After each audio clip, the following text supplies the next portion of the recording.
اعوذ باللہ من الشیطان الرجیم بسم اللہ الرحمن الرحیم رب اشرح لی صدری ویسر لی امری واحلل عقدۃ من لسانی یفقہوا قولی رب یسر ولا تعسر وتمم بالخیر اللہم لا سہل الا ما جعلتہ سہلا وانت تجعل الحزن اذا شئت سہلا اللہم انفعنی بما علمتنی وعلمنی ما ینفعنی وزدنی علما آمین یا رب العالمین۔ آج ہم انشاءاللہ اللہ کے خاص فضل و کرم سے،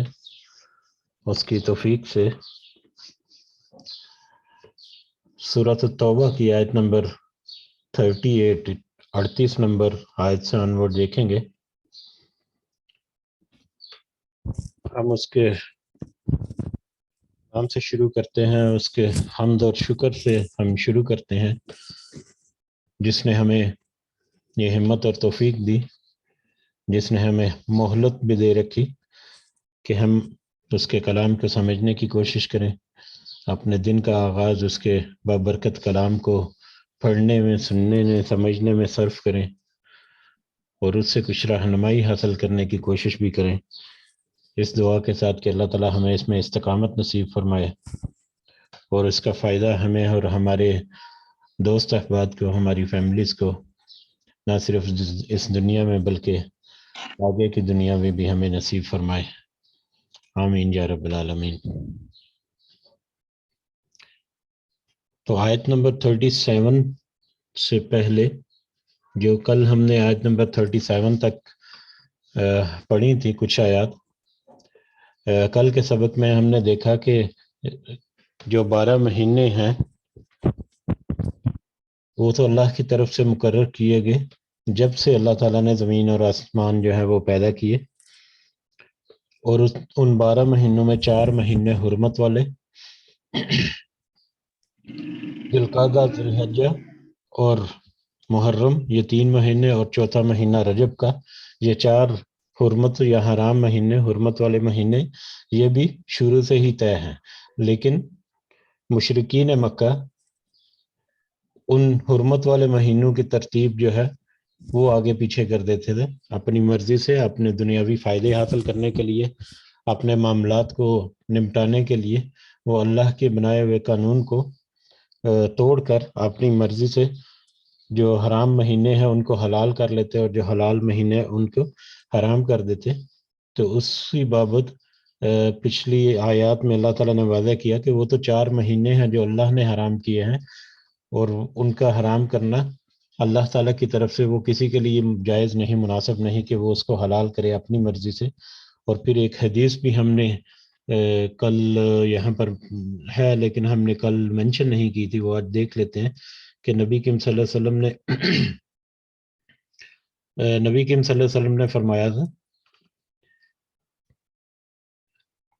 کہ زمانے کی تقویم یہ کیلنڈر جو ہے یہ پورا چکر لگا کر ساری غلطیوں اور ترامیم سے گزر کر اب ٹھیک اسی جگہ پر پہنچ گئی ہے جس پر اللہ نے آسمانوں اور زمین کو پیدا کیا تھا۔ یعنی یہ کیلنڈر 10 ہجری میں 10 ہجری جب نبی کریم صلی اللہ علیہ وسلم جو ہے انہوں نے حج جو ہے وہ کیا، اس سے پہلے تک یہ ساری اناؤنسمنٹ ہو گئی، مشرکین کا مسجد الحرام میں داخلہ جو ہے وہ بھی منع کرا دیا گیا، اس کے علاوہ باقی خرافات بھی وہ بھی ختم کر دی، اور صحیح اسلامی طریقے کے اوپر جو ہے حج جو ہے وہ دوبارہ سے شروع ہو گیا۔ وہ تو اس وقت تک کیلنڈر کی ترتیب، کیلنڈر میں جو کمیاں خامیاں کرتے تھے اس سے پہلے مشرکین جو ہے ان کو بھی واضح گائیڈ لائنز دے دی گئیں، اور کوئی بھی اس طرح کی بات جو اللہ کے احکامات کے خلاف ہو اس کو روک دیا گیا۔ تو کیلنڈر کے بارے میں بھی نبی کریم صلی اللہ علیہ وسلم کی حدیث ہے کہ وہ اب کیلنڈر کو پچھلے جتنی خامیاں تھیں، خرابیاں تھیں، جو بھی انہوں نے ترامیم کی ہوئی تھی وہ سب ختم کر کے پاک ہو کر یہ کیلنڈر بھی بالکل ایگزیکٹلی اسی کنڈیشن میں اب آ گیا جس کنڈیشن میں اللہ تعالیٰ نے اسے آسمانوں اور زمینوں کو پیدا کر کیا تھا تو اس وقت تھا۔ بہرحال آج ہم آگے بڑھتے ہیں 38 نمبر آیت، اور 38 نمبر آیت ہم نے پڑھی تھی، اس کا بیک گراؤنڈ ہم نے کل سمجھنے کی کوشش کی تھی، غزوہ جنگ موتا اور پھر غزوہ تبوک جو ہے ان دونوں کا ہم نے احوال کیا تھا، اور آگے آنے والی آیات جو ہے وہ غزوہ تبوک کی تیاری کے سلسلے میں ہی ہیں. اس میں مسلمانوں کو اور منافقوں کا کردار کس طرح سے، اور اس میں ہمیں تھوڑی جھلک یہ بھی نظر آئے گی کہ اس میں کیا آزمائشیں تھیں مسلمانوں کے لیے، کیا تکلیفیں تھیں، جو احادیث کی روشنی میں ہم دیکھیں گے، اور پھر کس طرح سے یہ معاملہ سارا ہوا. کل ہم نے کوشش کی کہ غزوہ تبوک کو، اور غزوہ تبوک جو ہے وہ جنگ موتا کے بعد ہوئی، یعنی جنگ موتا اس کا پیش خیمہ تھا. تو کل اس کو ہم نے تھوڑی سی کور کرنے کی کوشش کی تھی. انشاءاللہ امید ہے کہ ہمیں ضرور اپنے ذہن میں رکھیں گے. اگر جو کل جو نہیں پارٹیسپینٹس ہے وہ کل کی ویڈیو میں آج شیئر کر دوں گا، اس میں وہ سن سکتے ہیں. تو انشاءاللہ جب ہم اس کا بیک گراؤنڈ جو ہے وہ سامنے رکھیں گے تو بڑی آسانی سے ہم آیات کور کریں گے. آگے بڑھنے سے پہلے صرف ایک پوائنٹ اس میں ایڈ کرنا چاہوں گا کہ غزوہ تبوک کی تیاری جب ہو رہی ہے تو اس وقت وہاں پر جو امت یا قوم یا لوگ تھے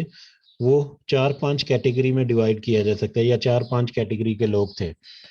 پہلی کیٹیگری کے تھے مومنین، وہ تھے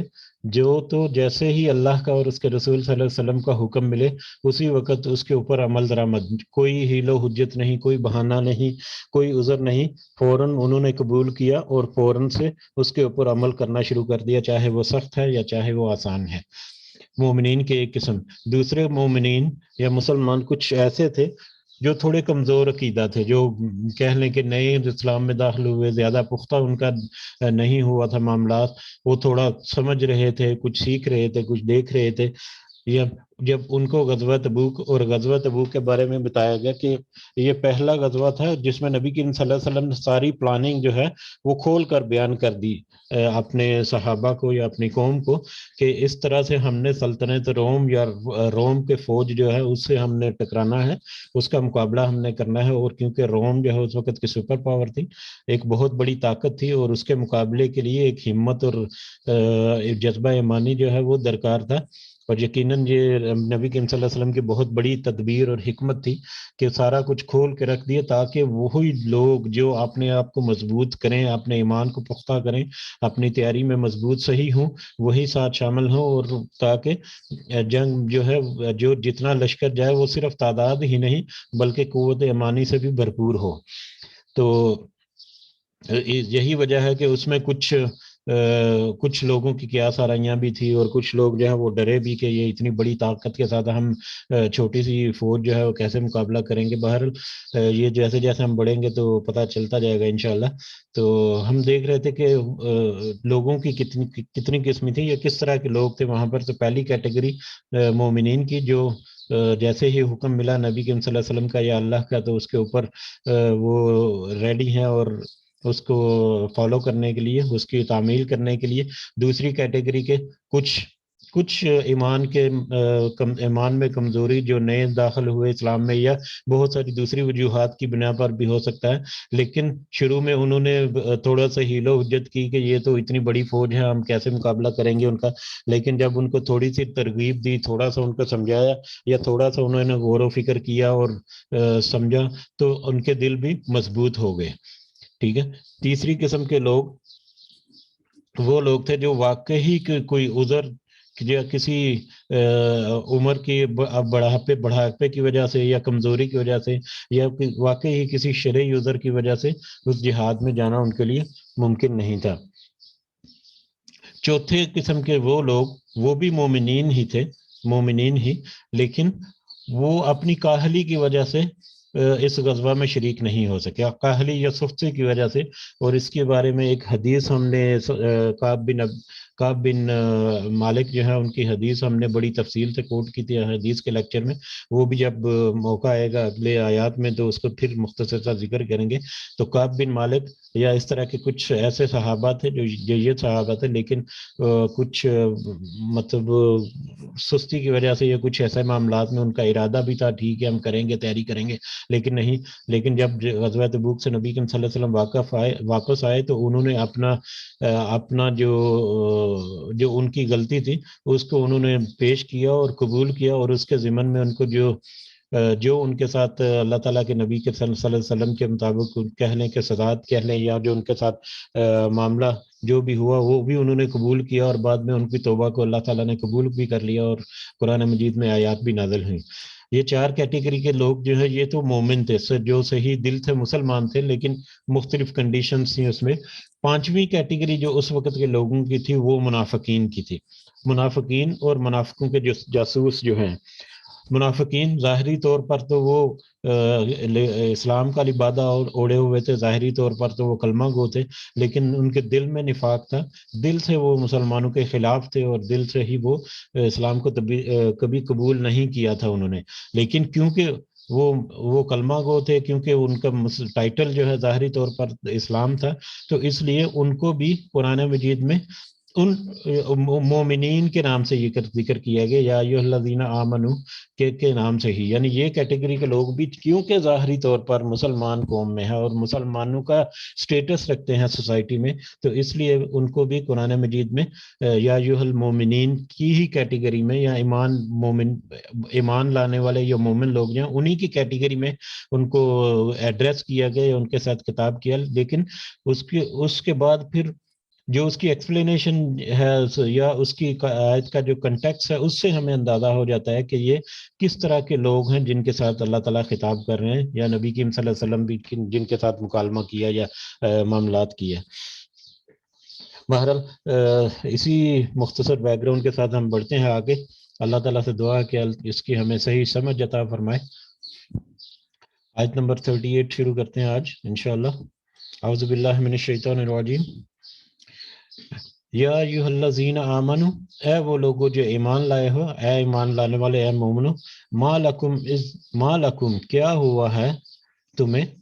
اذا قیل لکم جب کہا جائے تم سے، انفروا کہ تم سب نکلو، فی سبیل اللہ اللہ کے راستے میں، کیا ہو گیا ہے تمہیں کہ جب تم سب سے کہا جائے کہ اللہ کے راستے میں نکلو، کل تم تو تم بوجھل ہو جاتے ہو، الی الارض زمین کی طرف، تو تم زمین کی طرف بوجھل ہو جاتے ہو، زمین کے ساتھ ہی لگے جاتے ہو۔ جب تمہیں اے ایمان والو کیا ہو گیا ہے تمہیں، کیا ہوا ہے تمہیں کہ جب تمہیں کہا جائے کہ اللہ کی راہ میں نکلو تو تم بوجھل ہو جاتے ہو زمین کی طرف، تم بیٹھ ہی جاتے ہو، تم بالکل ہلکے ہو جاتے ہو، تم بالکل زمین کے ساتھ ہی لگ جاتے ہو۔ یعنی اللہ تعالیٰ نے حکم دیا ہے کہ اللہ کے راستے کی طرف یا جہاد کی طرف نکل، تبوک کی تیاری جو ہے وہ سر پر ہے، اس کی تیاری کرو، تو تم جو ہے وہ مطلب اپنے ہی معاملات میں پڑے ہوئے ہو اور اس کی طرف توجہ نہیں دے رہے ہو، اس کی طرف آنا وہ تمہیں بوجھل لگتا ہے، تمہیں مشکل لگتا ہے۔ ارضیتم کیا تم خوش ہو گئے ہو بالحیات الدنیا دنیا کی زندگی پر، من الآخرتی آخرت کے مقابلے میں، کیا تم دنیا کی زندگی کو آخرت کی زندگی میں کے مقابلے میں خوش ہو رہے ہو؟ یعنی دنیا کے ظاہری فائدے اور ظاہری آسائشیں، ظاہر ہے اگر وہ جہاد کا یا جنگ کی تیاری کریں گے، اس میں پارٹیسپیٹ کریں گے، چاہے وہ مال کے ساتھ، چاہے وہ اپنے وقت اور اپنی جسمانی قوت جو ہے وہ دے کر، خود سے شامل ہو کر، تو ان کو ظاہر تھوڑی سی مشقت کرنی پڑے گی، مال قربان کرنا پڑے گا، محنت کرنی پڑے گی، اور پھر زندگی جو ہے وہ بھی سٹیک پر لگانی پڑے گی۔ تو وہ تو تم تو اس سے گھبرا گئے ہو، اور تم تو دنیا کے فائدے یعنی مال کو اپنے پاس رکھنے کے لیے، اپنی زندگی کو اپنے پاس رکھنے کے لیے، اور آزمائشوں اور مصیبتوں سے بچنے کے لیے تم نے صرف دنیا کے مال کو یا دنیا کی آسائش پر آسائش زندگی جو ہے اسی کو فوقیت دینی شروع کر دی آخرت کے مقابلے میں۔ فما متاع الحیات الدنیا، پس نہیں ہے فائدہ دنیاوی زندگی کا، فی الآخرتی آخرت کے مقابلے میں، الا قلیل مگر تھوڑا سا۔ اس دنیا کی زندگی کا کوئی فائدہ نہیں آخرت کی زندگی میں مگر بالکل تھوڑا سا۔ یعنی یہ دنیا تو مختصر سی ہے، اس دنیا میں کتنی مال و دولت جمع کر لو گے وہ مختصر ہے، کتنا زندگی گزار لو گے وہ بھی مختصر ہے، کتنی آسائشیں تم سمیٹ لو گے وہ بھی مختصر ہے، تو اس کے مقابلے میں آخرت کی زندگی تو ابدی ہے۔ یہ دنیا کی زندگی میں جو تم جس طرح کا بیج تم بو لو گے ابھی، اسی طرح کی فصل تم آخرت میں کاٹو گے۔ تو دنیا کے مختصر سے سٹے میں، دنیا کے مختصر سا یہ جو گزر رہے ہو تم دنیا سے جو گزر رہے ہو، یہاں سے جو تم اپنا بوریا بستر اٹھا کر ایک مسافر کی طرح گزر رہے ہو، تو یہ تو بالکل عارضی سا ٹھکانہ ہے. یہاں پر جو تم کرو گے اس کا فائدہ آخرت میں اگر کاٹو گے تو وہی تمہارے لیے فائدے کے باعث ہے. ادروائز دنیا آخرت کے مقابلے میں تمہارا دنیا کا فائدہ جو ہے یہ کوئی معنی نہیں رکھتا، کچھ بھی فائدہ نہیں اس کا. یہ تو فائدہ تمہاری زندگی کے ساتھ ہی ختم ہونے والا ہے. اللہ اگر نہیں تنفرو تم سب نکلو گے، اگر نہیں تم سب نکلو گے، یعذبکم تو وہ عذاب دے گا تمہیں، عذابا علیما ایک دردناک عذاب. اگر تم اللہ کے راستے میں اس کے حکم کے مطابق نہیں نکلو گے تو وہ تمہیں دردناک عذاب دے گا. وہ مختلف طرح کے دردناک عذاب تمہیں دنیا میں بھی ملیں گے اور آخرت میں بھی ملیں گے. اور دنیا میں کیسے مل سکتے ہیں؟ تمہارے اگر تم جہاد کی طرف نہیں نکلتے تو تمہارے اوپر کوئی دوسری قوم اگر غلبہ پا گئی، تم اگر ناکام ہو گئے یا تمہارے کسی کی اطاعت میں آ گئے، تو یہ تمہاری دنیا میں ہی ایک سزا ہے. اس کے علاوہ ایک بڑی سزا جو ہے دنیا میں وہ یہ بھی ہو سکتی ہے کہ اللہ اپنی ہدایت سے محروم کر دے. اب اللہ کی ہدایت جو ہے وہ سب سے بڑی نعمت ہے. تو دنیا کی جو باقی فائدے جو ہیں وہ تو تمہیں ملتے رہیں، لیکن اللہ کی طرف سے ہدایت جو ہے اگر تمہیں نہیں ملی تو اس دنیا میں ہی تمہیں ایک ایسا عذاب ہے جس کو تم دیکھ نہیں سکتے. ٹھیک ہے، تو ظاہری طور پر چاہے تمہیں کوئی مصیبت تنگی آ جائے یا باطنی طور پر تمہیں کوئی اس طرح کا معاملہ آ جائے تو تمہیں تو عذاب دنیا میں بھی مل سکتا ہے. وَيَسْتَبْدِلْ قَوْمًا اور وہ بدل کر لے آئے گا کسی قوم کو، غیرکم تمہارے علاوہ، ولا تضرہ اور تم نہیں بگاڑ سکو گے کچھ بھی اس کا، شیئن کچھ بھی. اور یہ بھی ہو سکتا ہے کہ وہ بدل کر لے آئے کسی اور قوم کو تمہارے علاوہ، تمہارے بدلے میں کسی اور قوم کو وہ لے آئے. اور اگر ایسا کرے گا اللہ تعالیٰ تو تم اس کا کچھ بھی نہیں بگاڑ سکتے. یہ بھی ایک عذاب کی ہی قسم ہو سکتی ہے، یا یہ اللہ تعالیٰ کی سنت بھی رہی ہے. ہم نے پچھلے کتنی قوموں کا ذکر پڑا پچھلی صورتوں میں کہ کس طرح سے ان کو اللہ تعالیٰ نے مطلب عزت دی، شہرت دی، مقام دیا، مال و دولت دی، سلطنت دی، قوت دی. سارا کچھ ہونے کے باوجود انہوں نے اللہ کے راستے پر چلنے سے انکار کیا، گمراہی کا راستہ اپنایا. ایک وقت آیا کہ ان کو تباہ و برباد کر دیا گیا، اور اس کے بدلے میں ایک نئی امت جو ہے وہ ابھر کر سامنے آئی. تو یہ اللہ تعالیٰ کی سنت ہے اور اس میں وہ پورے طور پر قادر ہے. تو یہ بھی ہو سکتا ہے کہ وہ تمہاری جگہ کسی اور قوم کو بدل کر لے آئے، اور اگر ایسا ہوا تو پھر تم اللہ کا تو کچھ بھی نہیں بگاڑ سکتے. واللہ علی کل شیء قدیر اور اللہ تو ہر چیز پر قدرت رکھنے والا ہے. اللہ تنصروہ اگر نہ تم سب مدد کرو گے اس کی، اگر تم سب اللہ کی مدد نہیں بھی اس کی مطلب نبی کریم صلی اللہ علیہ وسلم کی اگر تم سب ان کی مدد نہیں بھی کرو گے، فقد نصرہ تو یقیناً مدد کی اس کی اللہ نے. اگر تم نبی کریم صلی اللہ علیہ وسلم کی مدد نہیں کرو گے تو یقیناً اللہ نے تو ان کی مدد کی. اذ اخرجہ الذین اذ اخرجہ جب نکال دیا تھا اسے یا انہیں، الذین ان لوگوں نے، کافروں جن سب نے کفر کیا، جب نکال دیا تھا اس کو ان لوگوں نے جنہوں نے کفر کیا. ثانی اثنین وہ دوسرا تھا دو میں سے، اذ ہما جب وہ دونوں فی الغار غار میں تھے. وہ دوسرا تھا دو میں سے جبکہ وہ دونوں غار میں تھے. اذ یقول اور جب وہ کہہ رہا تھا لصاحبہ اپنے ساتھی سے، لا تحزن تو غم نہ کر، ان اللہ معنا بے شک اللہ ہمارے ساتھ ہے، بے شک اللہ ہمارے ساتھ ہے. اگر تم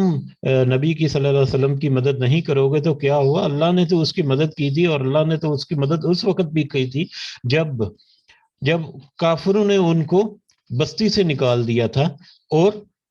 وہ دو میں سے دوسرا تھا جب دونوں غار میں تھے، اور وہ کہہ رہا تھا اپنے ساتھی سے کہ تو غم نہ کر، بے شک اللہ ہمارے ساتھ ہے. یہ واقعہ یہاں پر ذکر کیا جا رہا ہے ہجرت مدینہ کے وقت، جب نبی کریم صلی اللہ علیہ وسلم حضرت ابوبکر صدیق رضی اللہ تعالیٰ عنہ کے ساتھ مطلب نکلے، اور رستے میں ان کو چھپنے کے لیے غار میں پناہ لینی پڑی. تو غار کے دہانے تک مشرکین جو ہیں وہ ان کے لوگ جو ہیں وہ ان کو تلاش کرتے ہوئے غار کے دہانے پر غار کے بالکل منہ پر ہی آ کر کھڑے ہو چکے تھے، اتنا قریب ان کے پاس آئے تھے کہ اگر وہ اپنے پاؤں کی طرف دیکھتے تو یقیناً ان کو غار میں نبی کریم صلی اللہ علیہ وسلم اور ان کے ساتھی حضرت ابو بکر جو ہیں وہ یقیناً ان کو نظر آ جاتے، یقیناً ان کو مل جاتے، لیکن اللہ تعالیٰ کی تدبیر تھی کہ وہ ادھر ادھر ڈھونڈتے رہے لیکن ان کو غار میں مطلب نہیں جھانکا انہوں نے، یا غار میں وہ ان کو نہیں دیکھ سکے۔ جو اس کی مختلف روایات بھی ہیں، وہ ایک الگ سے سٹوری ہے کہ کبوتر نے انڈے دے دیے یا مکڑی نے جال بنا ہوا تھا وہاں پر، یا اس طرح کے معاملات۔ تو وہ جب ایسا کچھ معاملہ آئے گا تو ہم دیکھیں گے بہرحال۔ تو یہ اس کا ذکر ہے کہ جب وہ دونوں غار میں تھے تو دشمن جو ہے وہ بالکل غار کے منہ کے اوپر کھڑا تھا، اور اگر ذرا سا وہ نیچے دیکھتا تو وہ یقیناً آپ دونوں کو ان دونوں کو دیکھ لیتا وہاں پر۔ تو وہاں پر حضرت ابو بکر صدیق نے ان سے کہا تھا کہ مطلب اگر یہ تھوڑا سا بھی نیچے دیکھ لیں تو یہ ہمیں پا لیں گے۔ تو نبی کریم صلی اللہ علیہ وسلم نے کہا تھا کہ تمہارا کیا خیال ہے کہ ہم دو کے علاوہ یہاں پر تیسرا اللہ ہے جو ہمارے ساتھ ہے، ٹھیک ہے۔ تو یہاں پر دو میں سے دوسرا تھا، یعنی ایک تو حضرت ابو بکر صدیق تھے اور دوسرا یہ نبی کریم صلی اللہ علیہ وسلم تھے، جو کہہ رہا تھا اپنے ساتھی کے غار مغان کر، بے شک اللہ ہمارے ساتھ ہے، اللہ ہی ہماری مدد کرے گا، اور وہی مطلب ہر طرح کی مدد فراہم کرنے والا ہے۔ فَأَنزَلَ اللَّهُ السَّكِينَةَ، تو پھر نازل کی اللہ نے اپنی سکینت علیہ، اس پر، تو اس پر یعنی نبی کریم صلی اللہ علیہ وسلم پر بھی اور ان کے ساتھی جو ہیں ان پر بھی، حضرت ابو بکر صدیق پر اللہ تعالیٰ نے اپنی طرف سے سکینت ایک سکون، ایک اعتماد، یا ایک کہہ لو کہ آرام و سکون جو ہے وہ مہیا کیا، دل کو ایک تسلی جو ہے وہ مہیا کی اللہ تعالیٰ نے۔ وہیں پر غار کی بات ہو رہی ہے، وہ ایدہ، اور قوت دی اسے بجنود، اپنے لشکروں سے۔ اللہ کے لشکروں سے جب بات ہوتی ہے تو یہاں پر فرشتوں سے مراد ہوتی ہے، یا اللہ کی غیبی مدد جو ہے وہ اس کی مراد ہے، کہ تو پھر اللہ تعالیٰ نے انہیں لشکروں سے، اپنے لشکروں سے، فرشتوں سے یا غیبی مدد سے پھر ان کو قوت بخشی۔ لم تراؤہا، کہ نہیں تم نے دیکھا انہیں، وہ جو لشکر تھے، جو غیبی مدد تھی وہ تم نہیں دیکھ سکتے تھے، لیکن اللہ تعالیٰ نے پھر ایک غیبی مدد سے ان کی مدد بھی کی، ان کو قوت دی۔ وَجَعَلَ كَلِمَةَ الَّذِينَ، وَجَعَلَ، اور کر دی، کلمت، بات، الَّذِينَ، ان لوگوں کی جو کافر، جنہوں نے کفر کیا، السفلی، نیچی، ان لوگوں کی بات جنہوں نے کفر کیا تھا، یعنی اس وقت جو کافر تھے جو ان کو پیچھے آئے ہوئے تھے، وہ ان کو ڈھونڈ رہے تھے، ان کی بات یا ان کے کلمہ یا ان کے اس عمل کو، یا ان کی مطلب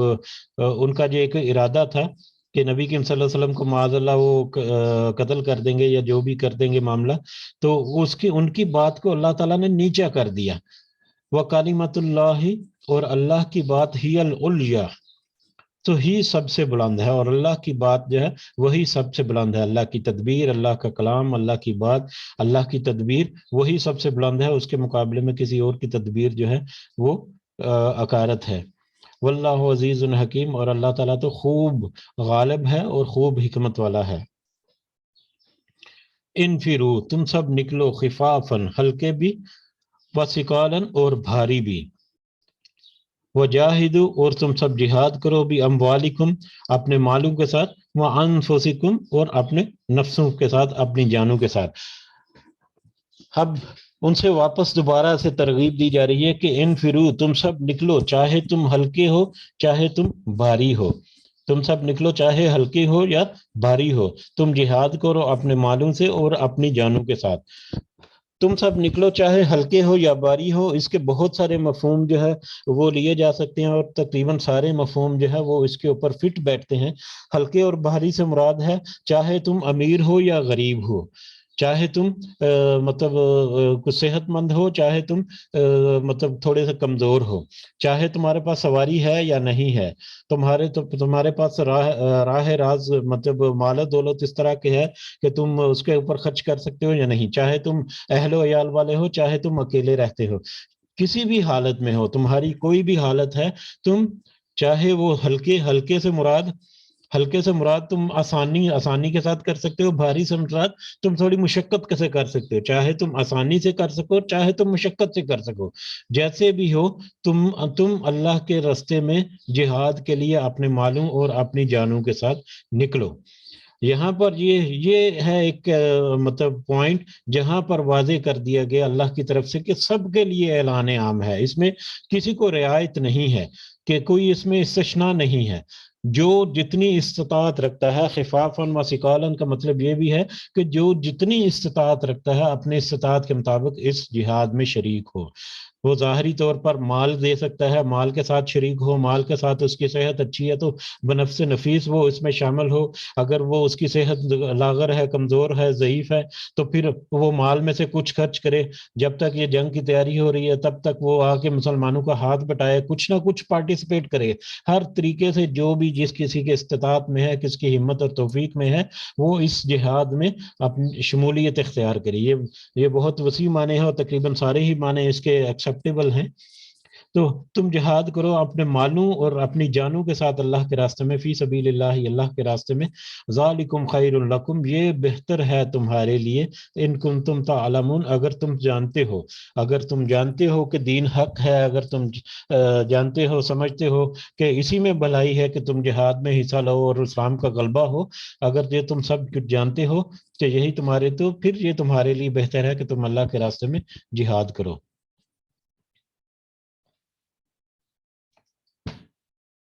ولاؤ کانا عرضن، اور اگر ہوتا مال قریباً جلدی مل جانے والا۔ اب یہاں پر یہ آیات جو ہم پڑھ رہے ہیں تو اس سے ہمیں اندازہ ہو رہا ہے تو وہاں پر منافقین تھے جو مختلف طرح کے ہیلے بہانے کرتے تھے۔ منافقین جو ہے وہ ظاہری طور پر تو انہوں نے لبادہ اسلام کا اوڑھا ہوا ہے، لیکن کچھ اپنی گزارشات لے کر آتے تھے نبی کریم صلی اللہ علیہ وسلم کے پاس کہ میری صحت اچھی نہیں ہے، میں کیسے جا سکتا ہوں، یا میرے گھر میں بیوی ہے، میرے بچے ہیں، ان کے لیے مسئلہ ہو جائے گا، یا میں خود لاغر ہو چکا ہوں، یا اس طرح سے کئی طرح کے بہیل اور بہانے جو ہیں وہ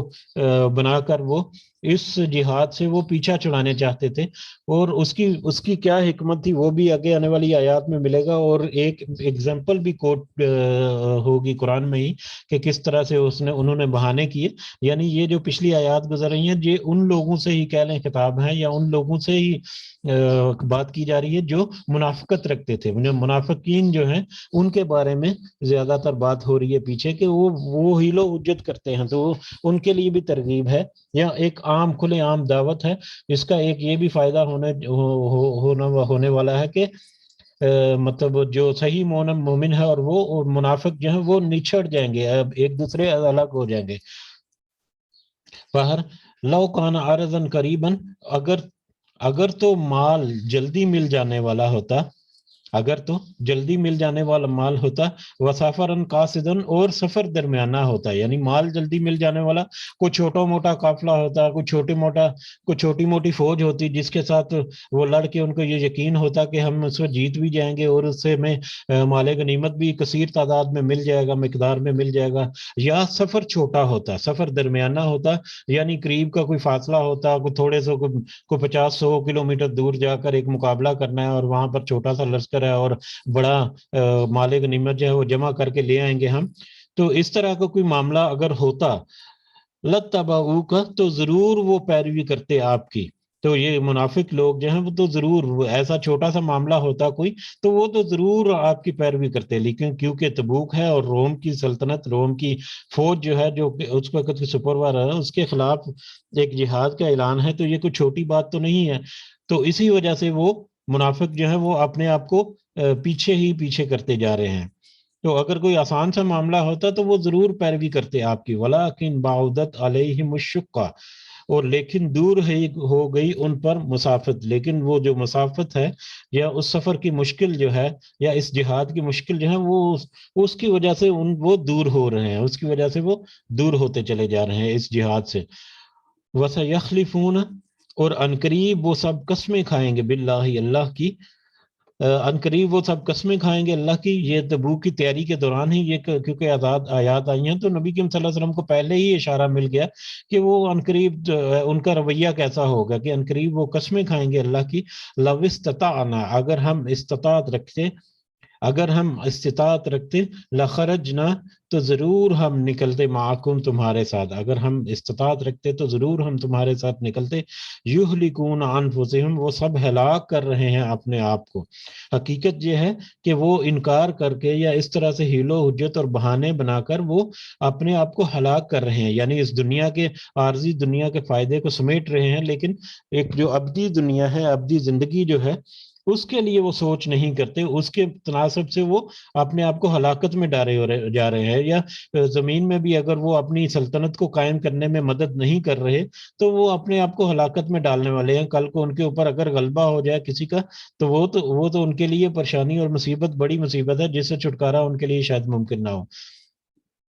واللہ یعلم، اور اللہ تعالیٰ خوب جانتا ہے، انہم کہ بے شک وہ لکاذبون سب جھوٹے ہیں۔ ان کا جھوٹ جو ہے چاہے وہ ظاہری الفاظ میں ہی کر رہے ہیں، دل کے اندر جو جھوٹ چھپا ہوا ہے اللہ تعالیٰ ان کے اس جھوٹ کو خوب اچھی طرح سے جانتا ہے۔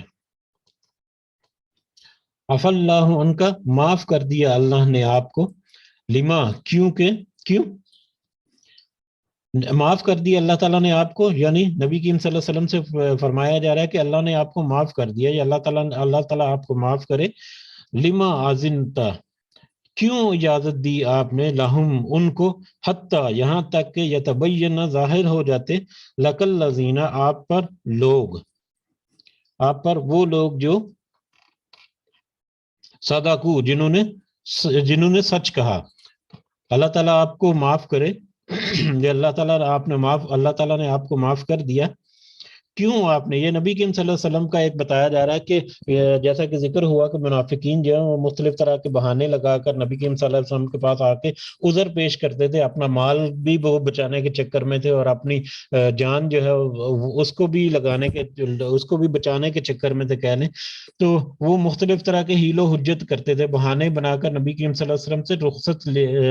لیتے رہے کہ ہم یہ وجہ ہے، اس وجہ سے یہ وجہ ہے، اس وجہ سے ہم اس جہاد میں شریک نہیں ہو سکتے۔ اور نبی کریم صلی اللہ علیہ وسلم نے ان کو اجازت بھی دے دی، کیونکہ نبی کریم صلی اللہ علیہ وسلم کو بھی پتا ہے کہ ان کے جو جید صحابہ ہیں، جو مضبوط ایمان والے ہیں، وہ تو ایسا کریں گے ہی نہیں جس کا اللہ تعالیٰ نے بھی اگلی آیات میں اشارہ دے دیا۔ بہرحال تو اس من میں آیا کہ اللہ تعالیٰ نے معاف کر دیا آپ کو، کہ کیوں آپ نے ان کو اجازت دی یہاں تک کہ ظاہر ہو جاتے آپ پر وہ لوگ۔ اب کون سے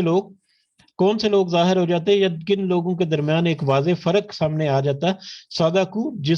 جن سب نے سچ کہا، جو سچے لوگ تھے، جو صحیح مومن تھے وہ، وتعلم الکاذبین، اور آپ جان لیتے سب جھوٹوں کو۔ یعنی آپ نے تو ان کو بس رخصت دینی شروع کر دی، آپ ان کو اگر روک کر رکھتے تو پھر واضح ہو جاتا، ظاہر ہو جاتا ہے کہ کون لوگ ہیں جو سچے ہیں اور وہ کون سے لوگ ہیں جو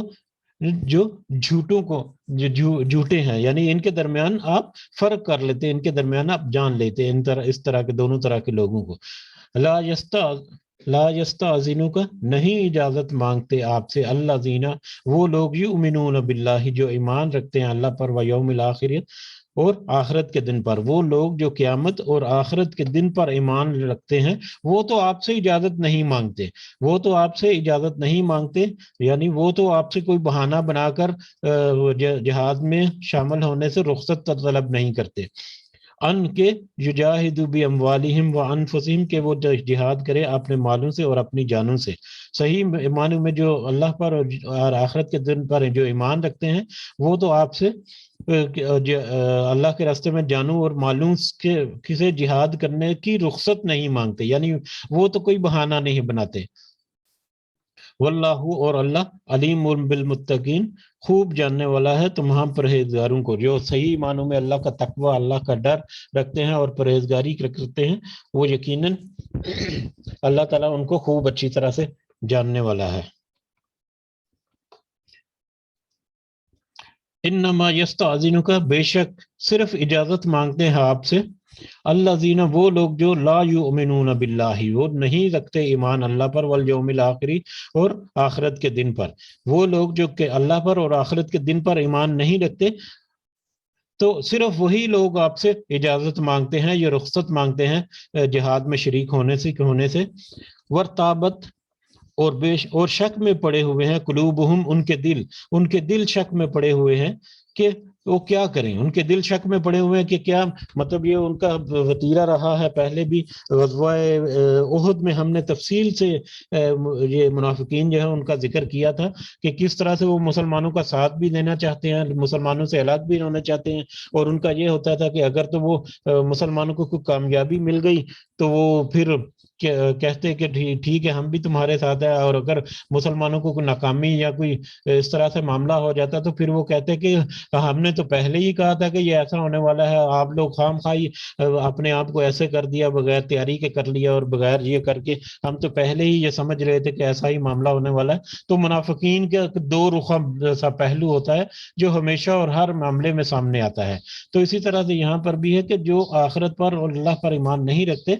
وہ لوگ تو اجازت نہیں مانگتے, رخصت نہیں مانگتے, اور وہ شک میں پڑے ہوئے ہیں, ان کے دل شک میں پڑے ہوئے ہیں. اگر وہ مسلمانوں کے ساتھ چلے جائیں اور اگر مسلمان کامیاب ہو جاتے ہیں تو ان کامیاب لوگوں میں وہ بھی شمار ہوں گے اور مال غنیمت میں بھی اپنا حصہ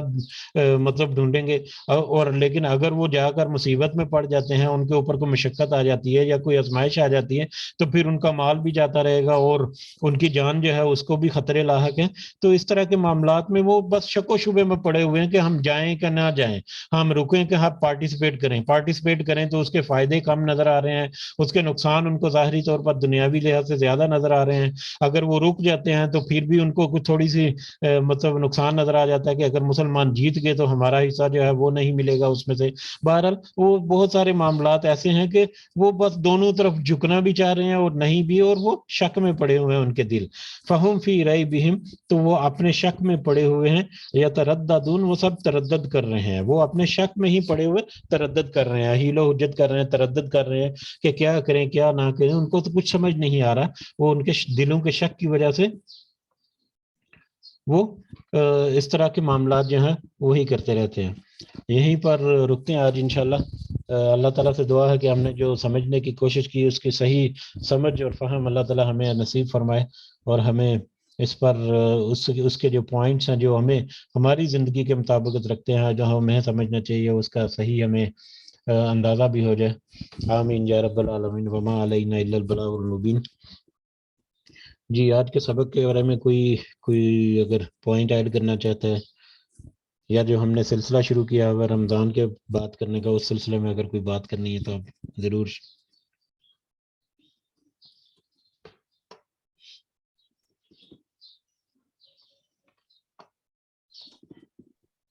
جی شفاق بھائی, جزاک اللہ خیر, بارک اللہ فیک. ٹھیک ہے انشاءاللہ. جی جزاک اللہ.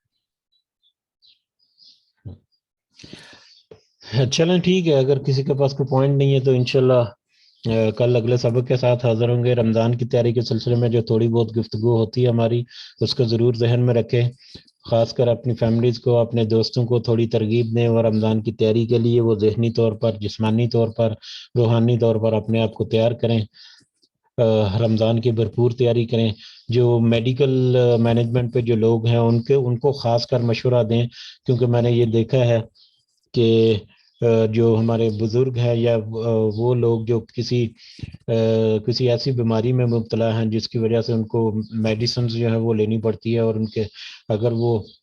ٹائم کے اوپر نہ کریں تو ان کی صحت جو ہے اس کو فرق پڑتا ہے. تو ان سے ضرور کہیں کہ اپنے ڈاکٹر سے ضرور مشورہ کریں, کیونکہ رمضان کو وہ ایسے لوگ جو کسی مجبوری کی وجہ سے